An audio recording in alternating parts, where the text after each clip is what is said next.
Hi everyone. In this video, we are going to discuss one important concept, that is mass point geometry. तो आज के इस lecture में हम लोग सीखेंगे मास पॉइंट ज्योमेट्री। ये बहुत ही प्यारा सा कंसेप्ट है और इस कंसेप्ट के यूजेस से आप बहुत सारे क्वेश्चंस को इजीली सॉल्व कर सकते हैं। ये कहाँ पर यूज़ होता है? बेसिकली पॉइंट मास ज्योमेट्री से जो क्वेश्चंस आते हैं वो आपको ओलंपियाड में IOQM में मिल जाएंगे। अगर आप वेक्टर्स पढ़ते हैं जेई के लिए तो वहाँ पर ज्योमेट्रिकल जो क्वेश्चंस होता है उसको भी आप मास पॉइंट ज्योमेट्री या सीवस थ्योरम से भी सॉल्व कर सकते हैं।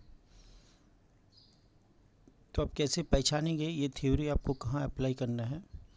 किसी भी ट्रायंगल में जब आपको साइड्स का कुछ इंटरनल या एक्सटर्नल डिविजन्स दिया हुआ है, साइड्स में एक पॉइंट है जिसका रेशियोज़ आपको पता है, तो इस टाइप का सिचुएशन में हम लोग यूज़ करते हैं मास पॉइंट ज्योमेट्री। इसको शॉर्ट में MPG भी बोलते हैं। तो अब जो है इस प्रिंसिपल को हम लोग थोड़ा समझने का कोशिश करते हैं। मान लेते हैं कि ये एक लीवर है, और इस एंड में A है, इस एंड में B पॉइंट है। तो यहाँ पर जो मास है इसको मैं M1 मानता हूँ, B पॉइंट का मास को M2 मान लेता हूँ, और कहीं पर यहाँ पर एक पॉइंट F है जिसको हम लोग फल्क्रम बोलेंगे। तो नाउ अगर ये लीवर बैलेंस कंडीशंस में हो तो उस टाइम में क्या होगा कि ये मास का डिस्टेंस M1 मास का डिस्टेंस फल्क्रम से अगर मैं L1 मान लूँ और M2 मास का डिस्टेंस फल्क्रम से L2 कंसीडर करूँ, तो according to the Archimedes principal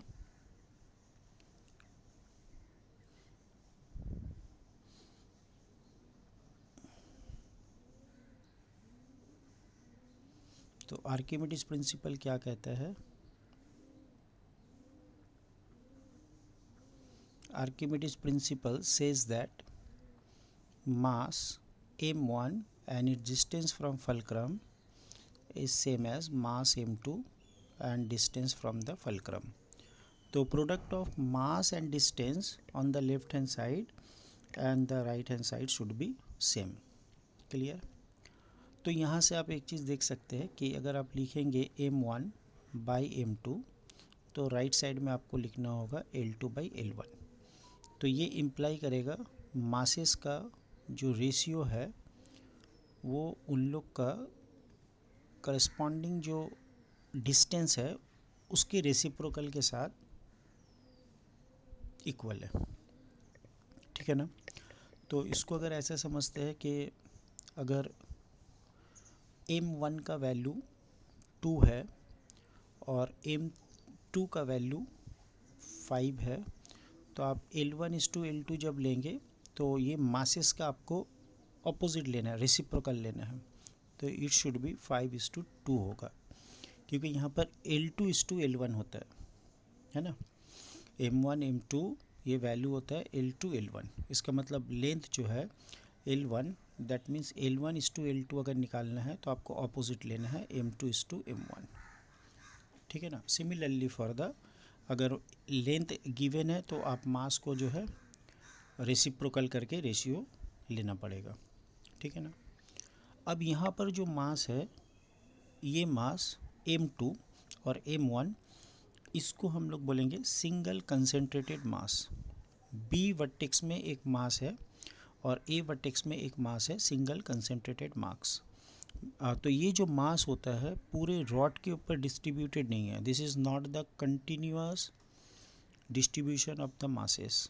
यहाँ पर जो मासेस है वो डिस्क्रीट है, A पॉइंट पे है और एक मास जो है B पॉइंट पे है। ठीक है ना?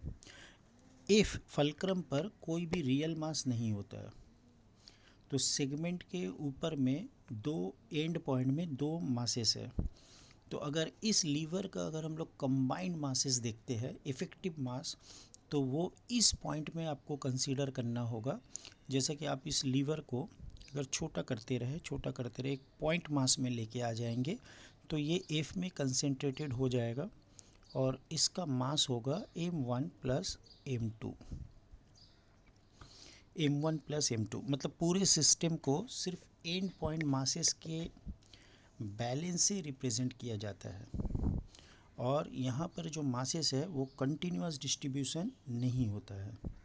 तो इस वजह से आपको टोटल लीवर का मासेस को कंसीडर करना होगा, जैसे कि ये फलक्रम पे कंसेंट्रेटेड है।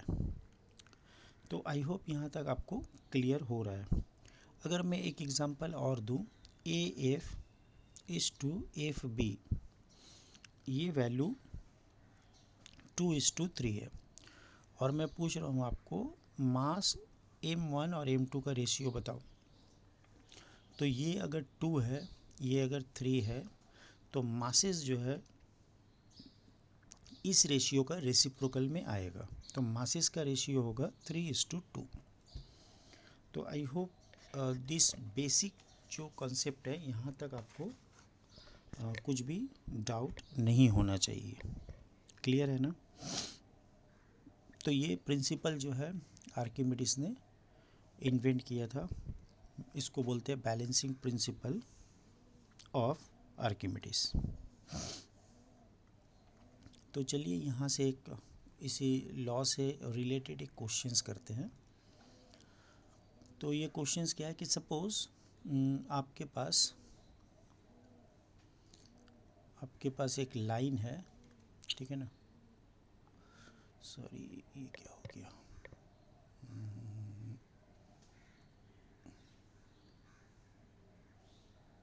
यहाँ पर स्केल, अच्छा मैं हाथ से ही ड्रॉ कर लेता हूँ। एक ट्राइंगल है लाइक दिस वन। तो ये ट्राइंगल का 3 साइड्स आपको पता है।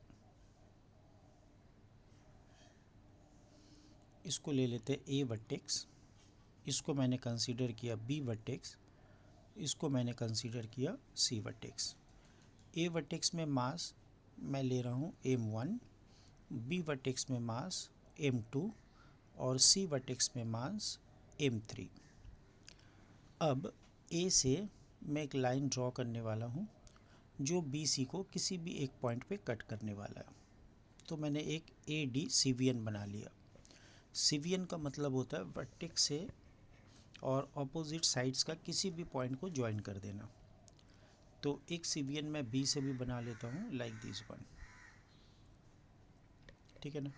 इसका मैंने नाम दे दिया BE। तो ये दोनों CVN इस पॉइंट P पे इंटरसेक्ट किया है। अब मैं क्या करूँगा कि ये P और C को ज्वाइन कर देता हूँ और उसके बाद इसको भी एक्सटेंड कर दिया मैंने। तो ये कट किया F पे, ये कट किया AB को F पे। तो नाउ अब मेरे पास एक AD जो है CVN, इसके ऊपर एक पॉइंट P है जहाँ पर तीनों CVN कॉन्करेंट है। तो मैं ये दिखाना चाह रहा हूँ कि AP/PD इसका रेशियो को कैलकुलेट करना है और ये रेशियो मैं प्रूफ करने वाला हूँ। ये बराबर होगा AF plus FB plus AE/EC,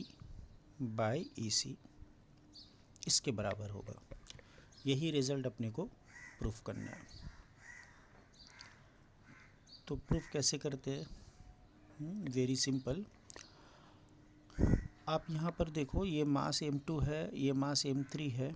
तो यहाँ पर D पे जो मास कंसेंट्रेटेड होगा वो हो जाएगा m2 प्लस m3, है ना? तो मुझे D पॉइंट का मास पता है, A एंड का मास पता है और P एक पॉइंट है जो AD को AP/AD में डिवाइड कर रहा है। अगर मैं ये रेशियो का बात करूँ AP/PD, तो ये रेशियो की बात करने से क्या आएगा? तो ये रेशियो मासेस का रेशियो का रेसिप्रोकल होगा। तो आपको लेना होगा m2 plus m3 is to m1। तो इसको मैं ऐसा लिख देता हूँ AP बाई PD, और ये बन जाएगा M2 by M1 plus M3 by M1। अगर आप M2 M1 को ऑब्ज़र्व करेंगे तो M1 जो है वो A पॉइंट का, A वर्टेक्स का मास है, और M2 B वर्टेक्स का मास है। तो मासेस का रेशियो करस्पॉन्डिंग लेंथ का रेसिप्रोकल का रेशियो के बराबर होता है ना। तो पहले यहाँ पर मैंने M2 मास लिया है, तो M2 मास का डिस्टेंस फलक्रम से, इसको अगर आप फलक्रम पकड़ेंगे, ये से फलक्रम पकड़ लेंगे, तो नाउ M2 मास का डिस्टेंस फलक्रम से BF है और M1 का AF है। तो M2 बाई M1 मासेस का ratio is reciprocal of sides का रेशियो, तो ये हो जाएगा AF बाई FB। सिमिलरली इस साइड में आप देखिए M3 और M1 का रेशियो लिया गया है M3:M1, तो यहाँ डिस्टेंस क्या है CE और एक है EA, तो इसका रेसिप्रोकल करके लेना है AE बाई EC, ठीक है ना। तो I hope this result is proved. ये रिज़ल्ट बहुत इजीली प्रूफ हो गया। अब इसमें एक चीज़ और आप देख सकते हैं, अगर बताया जाए कि P आपके पास एक सेंट्रॉयड है, P आपके पास एक सेंट्रॉयड है, तो इसके मतलब ये हो जाएगा कि AD, BE और CF ये तीनों CBN मीडियंस में कन्वर्ट हो जाएंगे, मीडियंस में। अगर ऐसा सिचुएशन होता है तो what we know that AP by PD is equal to, ये वाला रिज़ल्ट को यूज़ करना है, AF by FB plus AE by EC। अब ये मीडियन होने के कारण AF का लेंथ और FB का लेंथ सेम होगा, तो AF का लेंथ FB का लेंथ के बराबर होगा, और ये मीडियन होने की वजह से AE का लेंथ EC के लेंथ के बराबर होगा, तो AE का लेंथ EC लेंथ के बराबर होगा। तो अगर ये दोनों को आप कैंसिल करेंगे 1 और ये दोनों को कैंसिल करेंगे 1, तो ये हो जाएगा 2/1। तो ये रिज़ल्ट हम लोग छोटे से पढ़ते हुए आते हैं कि सेंट्रॉयड जो है वो मीडियंस को 2:1 रेशियो में डिवाइड करता है ना। तो G centroid divides any median in the ratio 2:1 from vertex to the side. तो ये हो गया आपका इम्पॉर्टेंट रिज़ल्ट, भी हम लोग यहाँ से देख लिए, दैट इज़ 2:1। तो आई होप ये वाला क्वेश्चंस आप लोग को बहुत ही आसानी से समझ में आ रहा है। कुछ क्वेश्चंस और करते हैं इस ज्योमेट्री के ऊपर में। तो चलिए नेक्स्ट क्वेश्चंस की तरफ आगे बढ़ते हैं। नेक्स्ट पेज में चलते हैं। अनदर क्वेश्चंस, एक ट्रायंगल है ABC,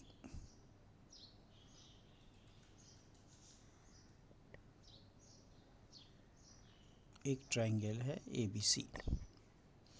तो यहाँ पर A है, ये वर्टेक्स B गिवन है और ये वर्टेक्स C है। अब आपके पास ये जो एंगल A है इसका एंगल बाइसेक्टर गिवन है, ये है एंगल बाइसेक्टर जो ये वाला पार्ट को और ये वाला पार्ट को डिवाइड करता है, और ये पॉइंट कहाँ पर जाता है D पे। AC का लेंथ 11 है, AB का लेंथ आपके पास 20 यूनिट है, आपके पास 20 यूनिट है, ठीक है ना। और ये जो AD CVN है, ये AD CVN के ऊपर में एक पॉइंट मुझे लेना है M, जो इसका मिड पॉइंट है, मतलब ये दोनों इक्वल है। B और M को ज्वाइन कर देना है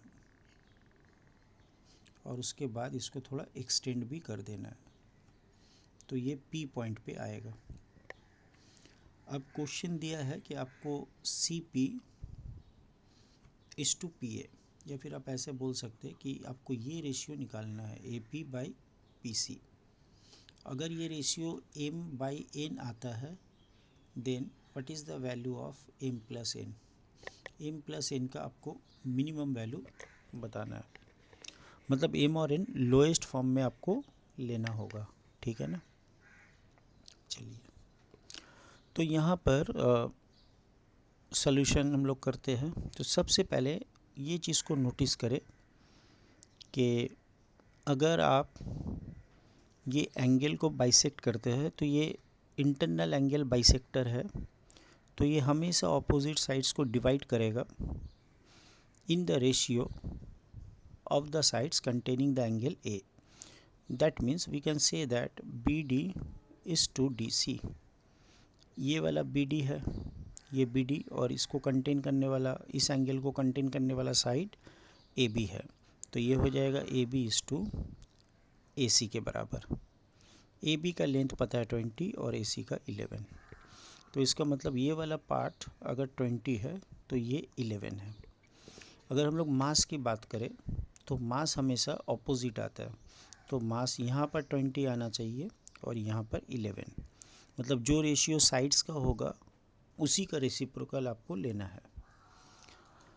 अगर मैं बात करूँ masses concentrated at the point D, तो डी में कितने मासेस कंसेंट्रेट हो रहे हैं, यहाँ से 11 और यहाँ से 20, दैट इज़ 31।